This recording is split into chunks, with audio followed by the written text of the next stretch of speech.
Well, good afternoon from Cape Town, South Africa. This is a new experience for me, speaking to the phone and not knowing who's on the other side of the phone.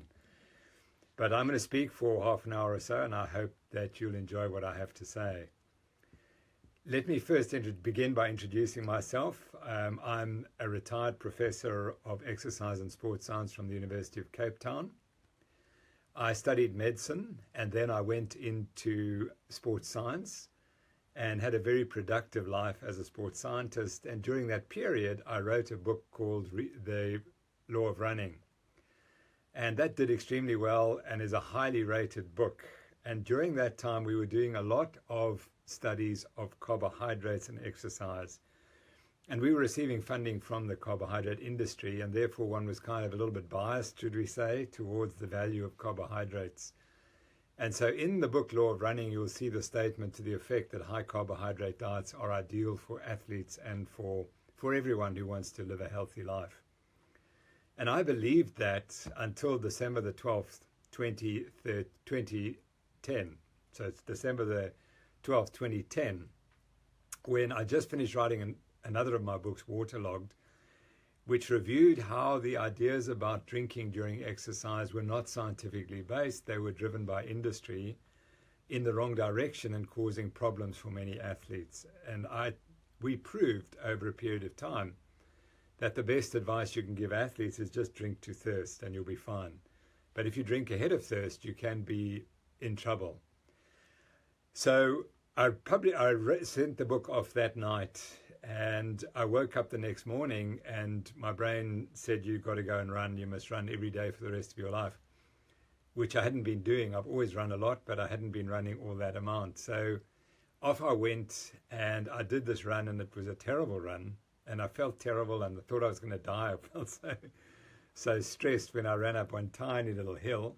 And when I reached the top, I looked at my heart rate monitor and it didn't look great. So anyway, when I came home and sat right here in this office and I opened my emails, there was an advert for a book called The New Atkins for the New You, written by a Dr. Eric Westman, who I know well, and because I knew him through the literature, and co-written with Finney and Volek, whom I also knew because I knew that Finney had done the first study of high-fat diets. And we were almost the second people to do studies of high-fat diets, but I'd never taken the results seriously. So anyway, when I read this book, I suddenly realized within 2 hours that I'd got it all wrong. I went and bought the book and then read it. And the reason I bought the book, because it was a paradox. I couldn't believe that Westman, Finney and Volek were associated with Atkins, because I'd been taught that Atkins was the killer. He told us to eat saturated fat, and that's really bad for you. And how could these really good scientists get involved with Atkins? So I bought the book, and within 2 hours I said, oh my gosh, I got it wrong. Everything I'd written in the last 33 years and practiced personally looked like it was wrong, because in the book it says there are 150 studies showing the benefit of low carbohydrate diets, which of course was the opposite to what I thought. So I went and started reading those scientific papers and realized there was a whole body of evidence that had been hidden from me. And I became interested then and decided at lunch that day I'd eaten my last carbohydrate. So that's now 6.5 years ago. And I've been on the low carbohydrate diet. And during that period, I discovered I have type 2 diabetes, not caused, by the way, by eating the low carb diet, but caused by my genetics. My father had the disease. And then for 33 years, I'd eaten this very high carbohydrate diet. And then with hindsight, I went back and looked at some of my own data where we tested myself and other athletes when we were eating high carbohydrate diets or high fat diets. And I looked at my fasting insulin when I was eating a high carbohydrate diet as part of an experiment where we carbohydrate loaded for 3 days. And my insulin was 40 units, and that's 5 times normal. 5 times normal, and I was 28 years old, and I was running 140 or 70 miles a week, 140 kilometers, 70 miles a week, and I managed to be that insulin resistant. So I was a walking time bomb. I was going to get type 2 diabetes. If I ate the high carbohydrate diet. And so that was what happened. as a result of going on Westman's low-carb diet, I've done extremely well, and my blood test today you'd struggle to make a diagnosis of diabetes, but I am taking medication, so that kind of confirms that I do have type 2 diabetes, but I'm well controlled on the diet and medications. So that's my story, and what next happened in my life was that I realized I could either ignore my findings and ignore Westman's work and just say, well, I got it wrong, but I'm not going to admit it. But I realized I couldn't be that dishonest, because here I'd written this book that's been widely read around the world, and many people will have followed it, and they will have followed the idea that you should eat a high carbohydrate diet. And if they're insulin resistant like myself, they're going to get into trouble. They're going to develop type 2 diabetes given long enough. So I had the choice, either hide it, or I had to come out and say, listen, I've got it wrong. So after about 4 months, I wrote an article in which I said that farewell to the grains, or something to that effect. And I said, this is the most controversial article I'll ever write. And of course, it was quite correct, because a lot of people got very angry with me. And that was the start of a lot of anger towards me. And eventually, the media came and spoke to me and said, but Dr. Noakes, you used to say we must eat lots of carbs, and now you're saying we must avoid carbs. What's your problem? Why can't you get it right? What's the truth? And so I started speaking to the media, and it became something of a national issue in South Africa, that here the scientist had completely changed his mind. The next thing that happened was people started criticizing me publicly in the media, and many of my colleagues started to do that. And eventually we got to write this book, The Real Meal Revolution, and it was the quickest written book in my life. Normally I'd take years. One book took 10 years to write and sold like about 10 copies. The length of time that you take to write a book doesn't tell you how well it's going to sell. So anyway, we wrote this book in about 5 weeks, and I wrote a chapter on the science of low carbohydrate diets and proving that there's no evidence for the low-fat diet that I'd followed religiously for 33 years. So the book was published, and it became an overnight sensation in South Africa, a real sensation. We estimate that there are 250,000 people who buy books in South Africa, and we sold 250,000 books, which meant that every single person who reads books in South Africa read this book. And as a consequence of that, the Banting revolution took off in South Africa. And just for those who are not South African, Banting was an English undertaker who in 1862 wrote a famous book called Letter on Corpulence. And it's available on the internet. If you can download it and read it. And he'd struggled to control his weight all his life. And he'd done everything he was told to do. He'd exercised more and eaten less, and nothing worked. And he'd gone to Bath and had the spa, etc. Nothing worked until he was put on a low carbohydrate diet. And then he describes the low carbohydrate diet that he was given, and how he lost 30 or 40 pounds very quickly, and it revolutionized his life. So he wrote the book, and of course in 1862 he sent letters to the journal, particularly the Lancet, which is a British journal, medical journal, and they refused to listen to him. They said, no, you're a layman, what do you know? So he decided I better write this book and publish it myself, and he did, and it became the first diet book ever, and it was designed for people with obesity. And that book then went to Germany. It was taken by a cardiologist who took it to Germany and promoted it, and it even landed up as the defined diet in Sir William Osler's textbook, The Principles and Practices of Medicine, of which I have a copy right here. So here's the Principles and Practices of Medicine, and that in this book, and you'll probably find it if I was to open it on this page, you'll see that the Banting diet is described as the original diet for the control of obesity.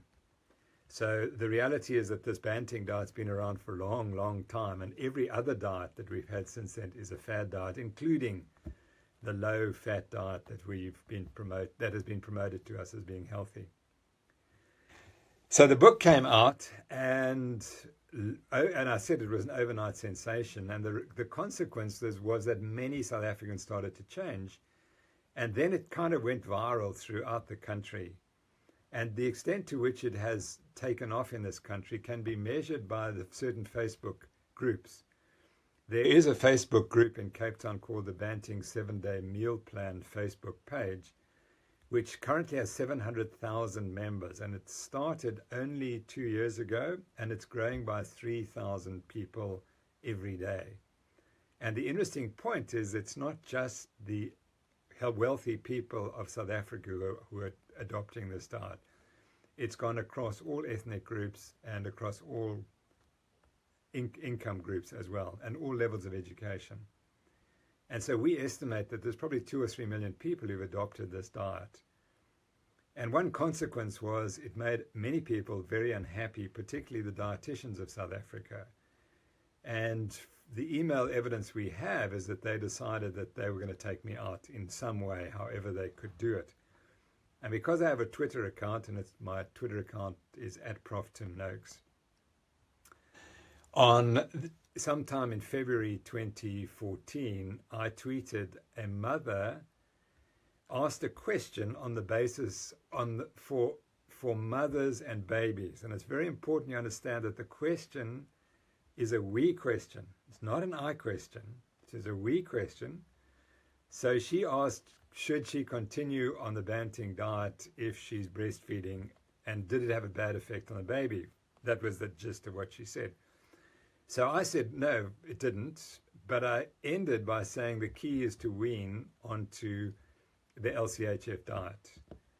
And within 6 or 8 hours, I had been reported to the Health Professional Council of South Africa, who look after all the doctors, for disgraceful behavior, for promoting dangerous ideas on the internet or via the social media. And so for 7 words, a case was brought against me. And we have now been through 3 years of a trial, 26 days in court, and a very, very argumentative story. This was meant to be an investigation, a hearing, where the committee would listen to both sides of the argument and then make a decision. And the reality was never like that. The goal was to find me guilty. So I presented 5.5 days of testimony, and I was cross-examined for 3.5 days. And then I had these 3 wonderful expert witnesses. We call them the 3 angels. Nina Teichholt from New York, who's the author. Everyone knows that she's the author of sorry, I'm getting confused, of the Big Fat Chance, A Big Fat Surprise. That's her famous book. And she spoke so well. Everyone adored her. And the prosecution lawyer, he didn't have a clue. He couldn't ask her one question. So all her testimony was accepted verbatim, as it were. Then we had Dr. Zoe Harcombe from Wales, and she was absolutely amazing because she's just finished her PhD and published it, showing that there was never any evidence to change our dietary advice in 1977. So she just destroyed everyone. But what is more, she presented evidence that one of the key documents that was used to charge me, and we call that the Nordia meta-analysis, which came from the University of Stellenbosch in South Africa and Cape Town, my own university. We showed that it contained 14 material errors.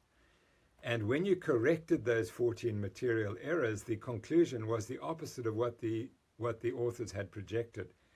And it turned out correcting for those 14 errors showed that the low-carb diet outperformed the low-fat diet. Now, if that had been reported at the time that I was charged, how could they have charged me? Because they would have said, but Paul, the low-carb diet's actually healthier for you than the low-fat diet, so how can you tell Noakes that he's killing people if the one bit of evidence you bring to the court shows the opposite? And sadly, that study has still not been fully evaluated and examined. So we still don't know, is it fraud or is it not? Or did these people just make simple errors or what? And both my university and the University of Stellenbosch won't address it, which is really interesting.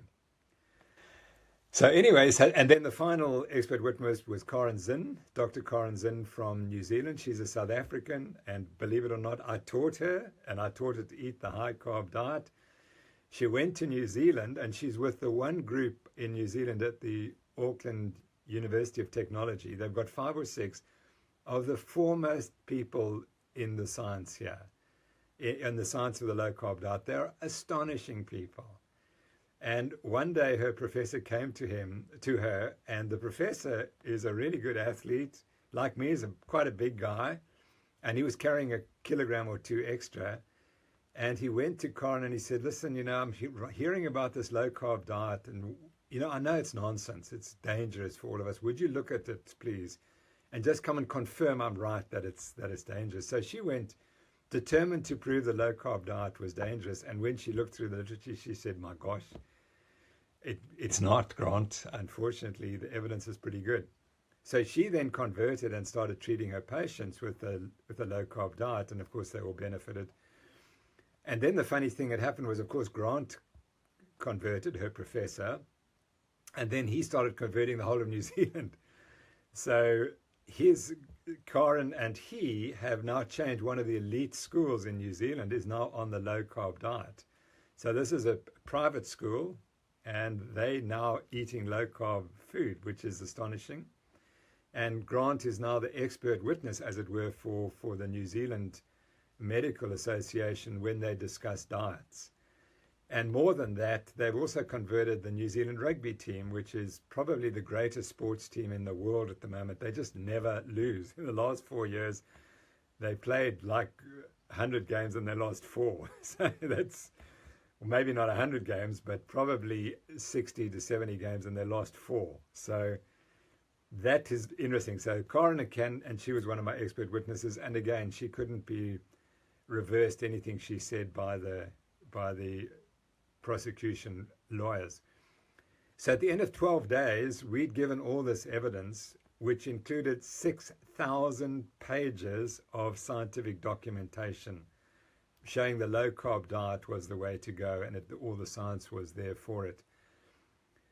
And eventually, on April the 21st this year, we had the final report, and Advocate Joan Adams, who was in charge of the committee reviewing my behavior, gave a 10-point ruling, and we won every point 10-0. So I was finally free to believe that I was okay and I wasn't going to be charged with all sorts of misdemeanors.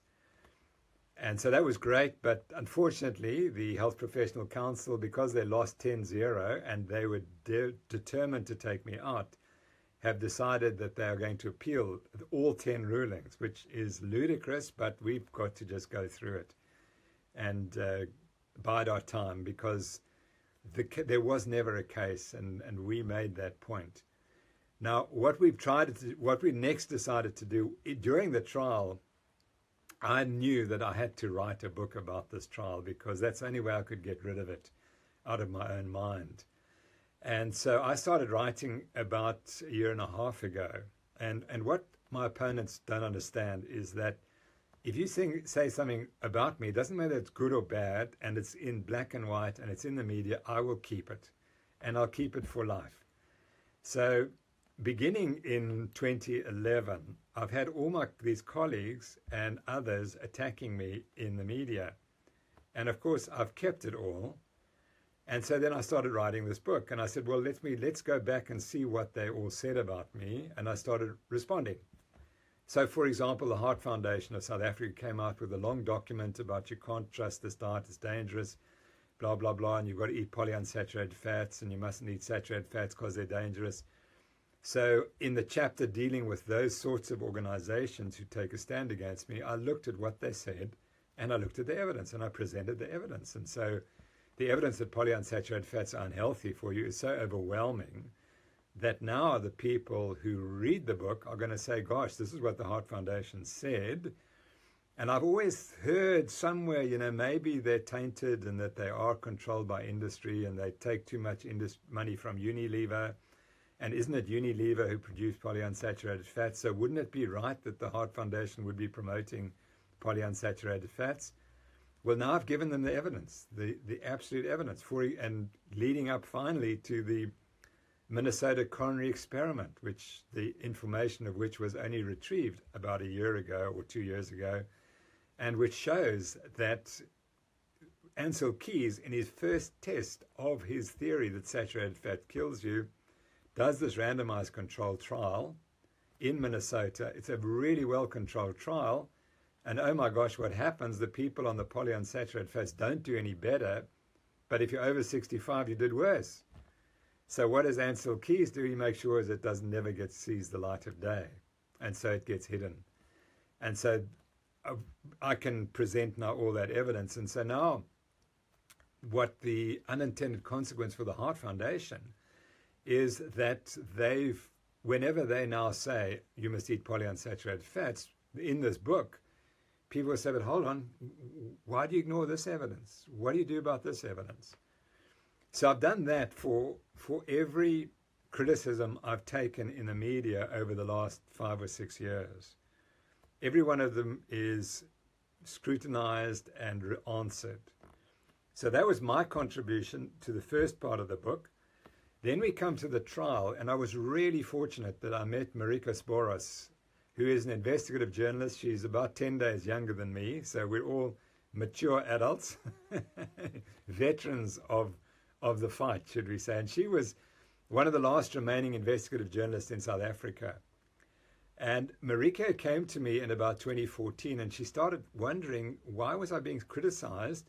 There must be a reason. I must have lost it. And she admits that she was convinced that I'd lost it because I converted so from the high carbs to the high fat diet. And she started looking into it, and she says, you know, I spoke to someone who'd spoken to you, and they said, but you eat apples. So tell me, Tim, do you eat apples? I said, no. So she said, but that person said you do. I said, well, I never spoke to that journalist. So she went back to the journalist, and the journalist said, yeah, no, she made up the story. She'd never spoken to me. So then she started to question, why were they attacking me as an individual, not the facts that I was presenting? And she began to think that maybe there was something going on, like a smear. And the smear is a well-described tactic in United States politics, where you identify the individual and you spread a story so that no one will listen to the message. So she began to question, was there a smear ongoing? And then in 2015, we had the low-carb conference in Cape Town. And 15 individuals, including Eric Westman, for whom I'm forever grateful. And remember that Eric saved my life, because without his book, I would be 30 kilograms heavier, or 60 pounds heavier. I'd be injecting insulin, and I'd be probably profoundly diabetic, and maybe with my first complications from diabetes. So Eric was one of the 15 who came to Cape Town to help me save my life, as it were, to protect me from what was happening. And he gave a wonderful talk. And as a consequence, he chatted to Marika. And then Marika said, you know, Tim, I think you're right. And from that moment, she supported me. And she developed her own website called the foodmed.net website. And she started reporting on what was happening to me in the trial. And then in the middle of the trial, I suddenly realized that Marika is the person, she must write about the trial, because she's just the world's best in taking all that complex information and putting it down. So she worked very hard over the last 6 months to put together the story of the actual trial, the day by day, what happened in the 26 days we were in the trial. And she's done it in the most incredible way. And because she's an investigative journalist, she's been able to put all the bits together in the jigsaw. So where did the smear come from that was attacking me, and who was involved, and why were they involved, and what were their tactics? And she's put it all together. And today I've just read the epilogue, the final chapter, in which she writes and puts the whole story together and says why it should never have happened. If these people had been honorable citizens, this would never have happened. And you know, in medicine, what you learn is that when a patient dies that you're looking after, or it's not because you made a single error, it's because errors are made in sequence and people don't pick them up. And then eventually you suddenly realize, oh my gosh, it's now irreversible. And that's what happened in this trial. The trial should never have happened, because the first person who was asked whether I should be charged should have said, no, it's ridiculous. But they didn't, because they were conflicted. And then they went to the second person. They were equally conflicted. And so it went on and on and on. And she's dug that out. So that's a large part of the book. And then I've got 2 chapters, about 25,000 words, on the science of low carbohydrate diets and the evidence that humans are not designed to eat a lot of carbohydrate. I think this is a point that really hasn't come through in the literature and in the writing of all the people that I've read. Humans, we're now suddenly the only animals on this planet who are eating a high carbohydrate diet. And people then would say, we are, but what about cows? They eat grass, which is carbohydrate. Actually, it's cellulose. And the reason why cows are such phenomenal animals is that they convert that cellulose into saturated fat. And that's a key point. It's the saturated fats that the cows convert. They take the cellulose and the bacteria in their rumen, which is their large stomach, converts it into volatile fatty acids. So they build their bodies on volatile fatty acids and proteins, which come from those bacteria as well. And so there's incredible animals. And that's the reality. If you don't have those bacteria, you can't digest the cellulose and produce the fatty acids. And what early hominids 2-3 million years ago realized was that if they went and ate the saturated fat from the animals, they didn't have to have this huge gut and this rumen to digest the cellulose to produce fat for themselves. And that was why we became thinner and smaller guts and taller with a big brain, because we started eating saturated fat from animal produce. And that allowed us to get rid of the bacteria that we needed to digest the cellulose. And so if you take our history, then that humans began as vegetarians, as it were, and we converted to carnivores. And that change is irreversible. And we did it. What provided us the ability to have this huge brain was that we were eating saturated fat. So I've made a long story about that humans simply can't cope with high carbohydrate diets. And when you give humans high carbohydrate diets, the outcome is utterly, completely predictable. Obesity and diabetes, the obesity-diabetes epidemic, the disease that killed my father, the disease from which I suffer. And that made me realize 5 or 6 years ago that this is a massive challenge we have to take. And I now realize that is the most important contribution I can make to the world going forward, is to address this obesity-diabetes epidemic. So, I don't want to make a huge fuss about it, but I was completely wrong for 33 years. And now I realize that I was put on this earth to be wrong and to watch my dad die from diabetes and not be able to help him because I didn't understand it.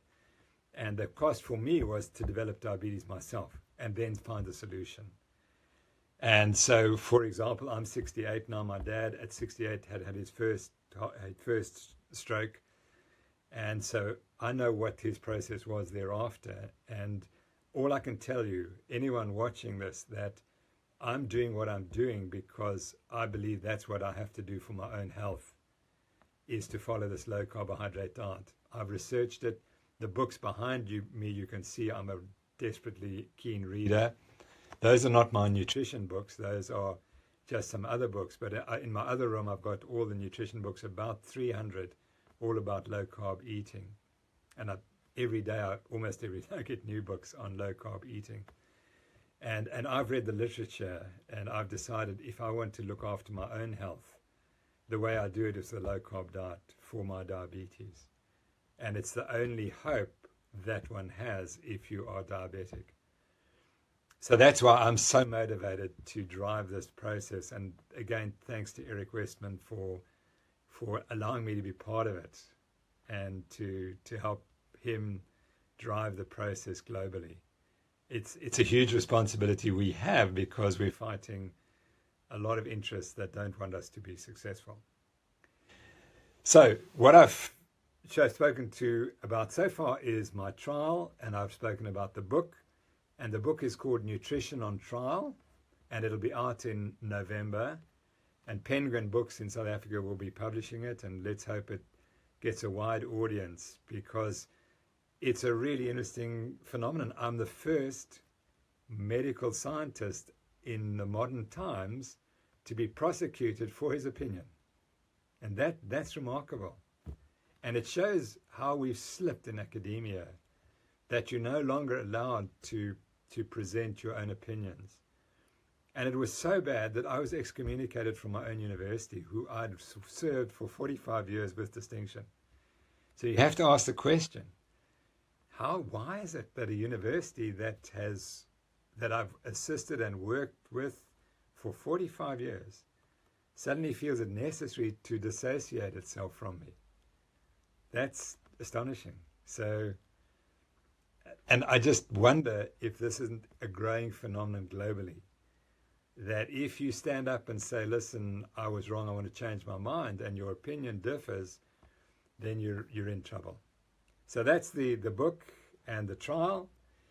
The final points I'd like to speak about just briefly is to tell you about our foundation, the Noakes Foundation, which we started when we got so much money from the Real Meal Revolution that I decided I didn't want the money. I'd rather put it into a foundation, because I always do that. All the money that I've got from writing over the years, I've put into trusts. And those trusts fund research, and they fund researchers. And because I knew that as soon as you start writing on something controversial, the first point they're going to say, you only do it for the money. I don't. I do it because I like to communicate. And I've been doing that communication since 1972. I've been writing for the public. So we formed the Noakes Foundation with the goal to fund research of the low carbohydrate diet. And that's gone extremely well. We've got a fabulous team of researchers at, surprisingly, the University of Cape Town and the Sports Science Institute of South Africa. And I knew that what we had to do was to be able to measure liver glucose production rates. And so we've teamed up with a group in America who help us. And so we've shown that we can measure liver glucose production. And what we're doing now is taking a group of patients who have diabetes, established, well-diagnosed, confirmed diabetes. We're going to examine them in a way that we know all their physiology completely and absolutely.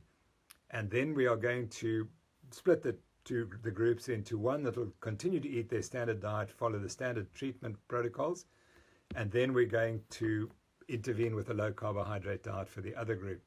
And then after a year or two, we will repeat the studies to see how the biology has changed. And we tried to look at every single aspect of that human biology, because what I did in my former career, when we studied athletes, we studied their whole bodies. And so we've got that facility to study all the metabolism in the diabetic patient before and after they put on the low carbohydrate diet to see what's changed.